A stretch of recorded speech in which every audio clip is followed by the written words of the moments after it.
মনে রাখবে বিজেপি গুন্ডামি করে না, বদমাশি করে না, মারামারি করে না, তাই বলে বিজেপি করতে পারে না এটা কিন্তু নয়। গুন্ডামি বদমাশি যদি বিজেপিকে দিয়ে করাতে চাও তাহলে বিজেপি সেটাও কড়াই গন্ডায় বুঝিয়ে দিতে পারে, কিন্তু আমরা গণতন্ত্রে বিশ্বাস করি। আমাদের এই পুরুলিয়ার মাটি 18 সালে এই পুরুলিয়ার মাটির পঞ্চায়েত ভোট লুট করার জন্য অভিষেক বন্দ্যোপাধ্যায়ের লোকজন এসেছিল, ঠিক বলছি তো? তখন মনে হয় বিদ্যাসাগরটা জেলা সভাপতি ছিলেন, জ্যোতির্ময় সিং মাহাতো তখন জেলার সাধারণ সম্পাদক। সেই সময় পঞ্চায়েত ভোট লুট করতে যাদেরকে অভিষেক ব্যানার্জি পাঠিয়েছিল না, পুলিশ হয়তো ভুলে গেছে, এখানকার তৃণমূলের নেতারা হয়তো ভুলে গেছে, তারা বাপরে মারে করে পুরুলিয়া ছেড়ে পালাতে বাধ্য হয়েছিল। সেই অবস্থা বিজেপির পুরুলিয়ার কর্মীরা করেছে। আজকে তাই কুর্মী ভোট, আদিবাসী ভোট ভাগ করার জন্য জানে যে তৃণমূল কংগ্রেস যেখানকার বিধায়ককে মানুষ এই ভয়ে ভক্তিতে কোনোভাবে ভোট দেবে না, তাই এখন নতুন নতুন খেলোয়াড় পাঠাচ্ছে। কিছুদিন চললো অজিত মাহাতোর খেলোয়াড়, এখন জয়রাম মাহাতো না কাকে পাঠাচ্ছে, বলছে ওকে দিয়ে মাহাতো ভোট ভাগ করব, কর্মী ভোট ভাগ করব, বিজেপি হেরে যাবে। দেখুন আপনাকে কলকাতার লোকেরা, আমরা তো কলকাতার লোক নই, কিন্তু কলকাতার লোকেরা তৃণমূলের নেতারা তারা ভাবে বুঝি খুব বোকা। তাদেরকে এবার বুঝিয়ে দিতে হবে পুরুলিয়ার কর্মীরা, পুরুলিয়ার মানুষরা, পুরুলিয়ার আদিবাসীরা তারা বোকা না। বোকা যদি কেউ থাকে সেটা হচ্ছে তৃণমূল কংগ্রেস বোকা। তাদেরকে এবার পুরুলিয়ার মাটিতে বোকা বানাতে হবে। আর আমাদের এই রাজ্যটাতে তৃণমূল নামক ভাইরাস ঢুকে গেছে, ভাইরাস। এই ভাইরাস ভূতকে তাও দূর করতে গেলে ভূত কি নামে যায়? কোন নামে যায়? রাম নামে না যায়। ঠিক বলেছে দাদা, দাদাকে পুরস্কার দেওয়া হবে। সেই জন্য সবাই মিলে বলুন জয় শ্রীরাম, জয় জয় শ্রীরাম। আজকে আমাদের এই বিধানসভা বাগমুন্ডিতে যেখানে তৃণমূল কংগ্রেসের একজন বিধায়ক আছে, সেই বিধানসভাতে পার্টি আমাকে আপনাদের কাছে পাঠিয়েছে উদ্দেশ্য একটাই, সেটা এই পুরুলিয়ার মাটি বিজেপির দুর্জয় ঘাঁটি সেইটা বোঝানোর জন্য।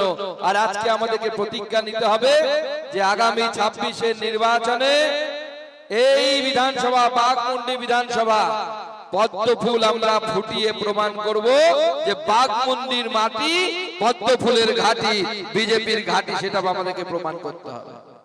আমাদের মঞ্চে আমাদের পুরুলিয়ার ভূমিপুত্র, আমাদের সাংসদ, আমার ভাই শ্রী জ্যোতির্ময় সিং মাহাতো আছে, জেলা সভাপতি শঙ্কর মাহাতো আছে, পুরুলিয়া বিধায়ক মাননীয় শ্রী সুদীপ মুখার্জি, পাড়ার বিধায়ক নদিয়া চাঁদ বাউরি, জয়পুরের বিধায়ক আমাদের দাদা নরহরি মাহাতো, আমাদের বিভাগ কনভেনার এই জেলার প্রাক্তন সভাপতি এবং খুব দক্ষ সংগঠক আমাদের দাদা মাননীয় শ্রী বিদ্যাসাগর চক্রবর্তী, বলরামপুরের বিধায়ক বানেশ্বর মাহাতো, এছাড়াও প্রাক্তন জেলা সভাপতি বিবেক রাঙা, জেলা পরিষদের সদস্য রাকেশ মাহাতো, এছাড়াও অন্যান্য যারা আছে সবাইকে একবার জোরে হাততালি দিয়ে আমাদের সকল নেতৃত্বকে বরণ করে নেবেন। আমাদের মহিলারা আছেন, দিদিরা আছেন, সবাইকে একসাথে বরণ করে নেবেন।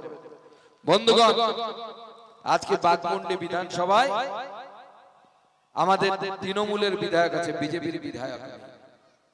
আপনাদের এখানে প্রায় 43% কুর্মী সম্প্রদায়ের মানুষের বাস এই বিধানসভায়, আর প্রায় 16% আদিবাসী সমাজের মানুষের বাস, আমাদের ভাই দাদাদের বাস। তৃণমূল এখানে বিধায়ক জিতেছে, মানুষ তাদেরকে ভোট দিয়েছে। তৃণমূল কংগ্রেস আপনাদেরকে কি দিয়েছে? আমি আস্তে আস্তে শুনলাম এখানে নাকি একটা হসপিটাল আছে, সেই হসপিটালে নাকি যদি কোনো রোগী ভর্তি হয়, যদি ভর্তি দেয় না, একে তো রেফার করে পাঠায়। আর রেফার করা যদি না করে, যদি হসপিটালে রাত্রিবেলা থাকে আর সকালবেলা ঘুম থেকে ওঠার পর কোনো মহিলার যদি বাথরুম করতে হয়, তাহলে হসপিটালে ব্যবস্থা নেই, নদীর পাড়ে যেতে হয়। কি আমি ঠিক বলছি না মিথ্যা বলছি? কি ঠিক বলছি তো? মমতা বন্দ্যোপাধ্যায় আপনাদেরকে এটা দিয়েছে। আপনাদের দুঃখ বোঝে না, কোন দিন বুঝবে জানেন? যদি একদিনের জন্য মমতা বন্দ্যোপাধ্যায়কে এই হসপিটালে রাখা যায় আর তাকে বলা হয় যে আপনার যখন প্রকৃতির ডাক উঠবে নদীর পাড়ে যেতে হবে, সেদিন মমতা বন্দ্যোপাধ্যায় আমাদের মা বোনেদের কষ্ট বুঝবে, তার আগে বুঝবে।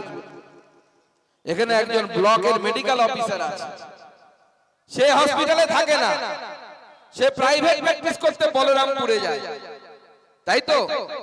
ঠিক বলছি?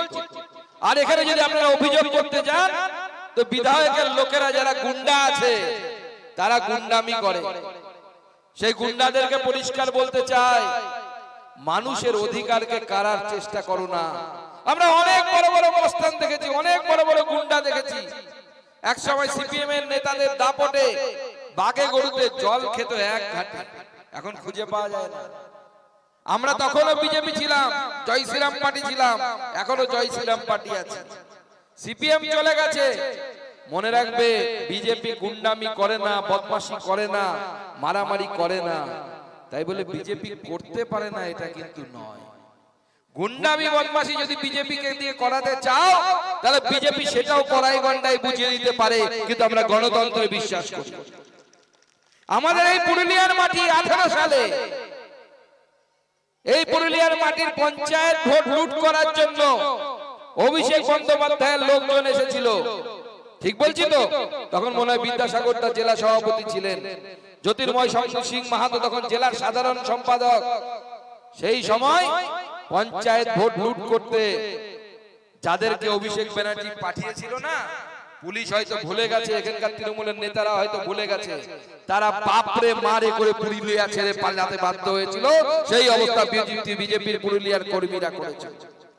আজকে তাই কুর্মী ভোট, আদিবাসী ভোট ভাগ করার জন্য জানে যে তৃণমূল কংগ্রেস যেখানকার বিধায়ককে মানুষ এই ভয়ে ভক্তিতে কোনোভাবে ভোট দেবে না। তাই এখন নতুন নতুন খেলোয়াড় পাঠাচ্ছে। কিছুদিন চললো অজিত মাহাতোর খেলোয়াড়, এখন জয়রাম মাহাতো না কাকে পাঠাচ্ছে, বলছে ওকে দিয়ে মাহাতো ভোট ভাগ করব, কর্মী ভোট ভাগ করব, বিজেপি হেরে যাবে। দেখুন, আপনাকে কলকাতার লোকেরা, আমরা তো কলকাতার লোক নই, কিন্তু কলকাতার লোকেরা তৃণমূলের নেতারা তারা ভাবে বুঝি খুব বোকা।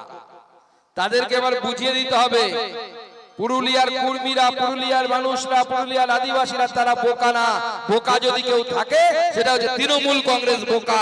তাদেরকে এবার পুরুলিয়ার মাটিতে বোকা বানাতে হবে, বোকা বানিয়ে তাদেরকে বাড়িতে পাঠাতে হবে। কারণ ভোটের বৈতরণী পার হয়ে যাবে, আপনার ভোটকে ভাগ করবে করে আপনাকে তারপরের দিন দেখবেন ওই আপনি হসপিটালে ভর্তি হচ্ছেন, আপনার বাড়ির কেউ অসুস্থ, তার চিকিৎসা করার ব্যবস্থা নেই। এখনই একজন মহিলা আমাকে একটা চিঠি দিয়ে গেলেন, হয়তো মিটিং এর পর দেখা করবেন। উনি বলছেন যে ওনার স্বামী বহুদিন ধরে অসুস্থ, চিকিৎসা করার পয়সা নেই। আমি এই মঞ্চ থেকে কথা দিচ্ছি, আপনার পার্টির লোকেদের সাথে যোগাযোগ করবেন দিদি, আপনার স্বামীকে কলকাতা থেকে আমরা সরকারি হসপিটালে বিনা পয়সায় চিকিৎসার ব্যবস্থা সুকান্ত মজুমদার করবে, ভারতীয় জনতা পার্টি করার ব্যবস্থা করবে।